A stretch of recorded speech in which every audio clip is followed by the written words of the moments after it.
Brought to you by ITC Sunrise मसाले, स्वाद बिहार का।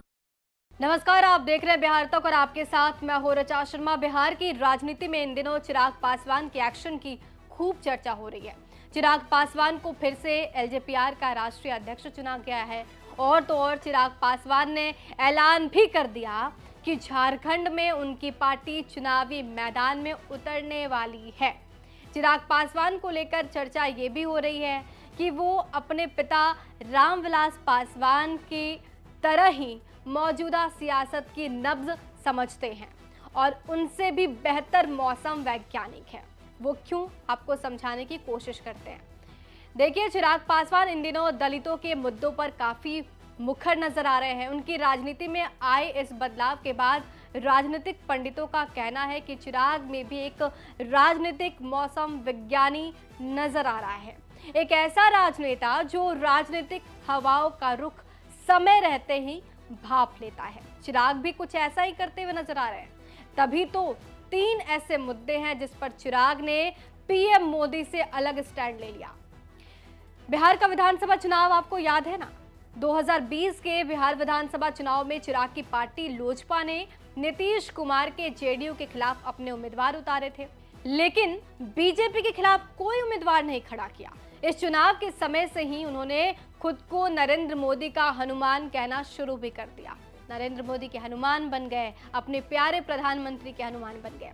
चिराग के इस रणनीति का असर भी हुआ। नीतीश कुमार की पार्टी पहली बार बीजेपी की जूनियर पार्टी बनकर रह गई, लेकिन इससे चिराग पासवान को कोई फायदा तो नहीं हुआ।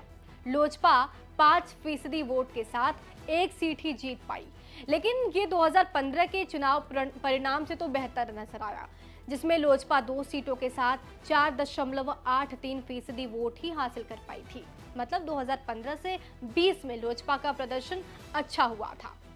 लोकसभा चुनाव में सीन पलट गया। चिराग की पार्टी ने 100% स्ट्राइक रेट के साथ जीत दर्ज की। चिराग ने सिर्फ जनता का ही दिल नहीं जीता, बल्कि पीएम मोदी का भी दिल जीता और बन गए केंद्रीय मंत्री। देखिए, फिलवक्त देखा जाए तो चिराग ने एनडीए में बम फोड़ रखा है। मोदी सरकार की 3 फैसलों को चिराग ने सिरे से नकार दिया है और तो और अब नीतीश कुमार की जेडीयू भी चिराग पासवान के साथ है।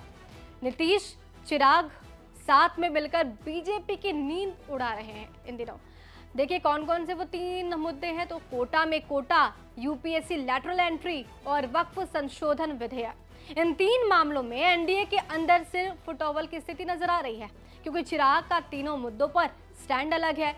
जेडीयू भी चिराग को समर्थन कर रही है, जेडीयू भी अपने ये स्टैंड को बिल्कुल क्लियरली रख रही है। तो कहीं ना कहीं एनडीए में दरार दिख रहा है। चिराग पासवान में आए इस बदलाव के पीछे है बदलती राजनीतिक हवा। लोकसभा चुनाव में कांग्रेस और दूसरे विपक्षी दलों ने आरक्षण और संविधान को मुद्दा बनाया था। चुनाव में ये मुद्दा काम भी कर गया। इसका रिजल्ट ये हुआ कि बीजेपी अपने दम पर बहुमत लाने में कामयाब नहीं रह पाई। इससे हुआ ये कि दलितों और वंचितों के मुद्दों की ताकत का एहसास चिराग पासवान को हो गया।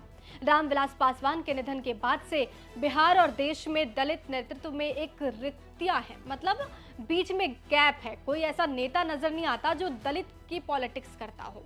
चिराग की नजर इस खाली जगहों को भरने पर ही लगी हुई है।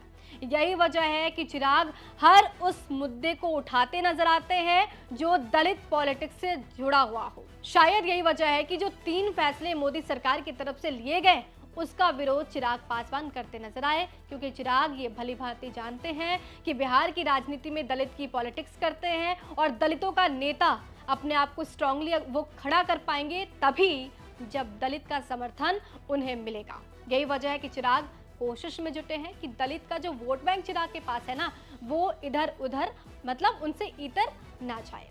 बहरहाल चिराग पासवान जिस तरीके से स्टैंड आउट कर रहे हैं, वो आपको क्या लगता है, बिहार के भविष्य के लिए सही होगा या फिर बिहार के भविष्य में चिराग पासवान की स्थिति काफी सुनिश्चित होने वाली है? हमें कमेंट बॉक्स में जरूर बताइए और बिहार की तमाम खबरों के लिए बने रहिए हमारे साथ, देखते रहिए बिहार तक।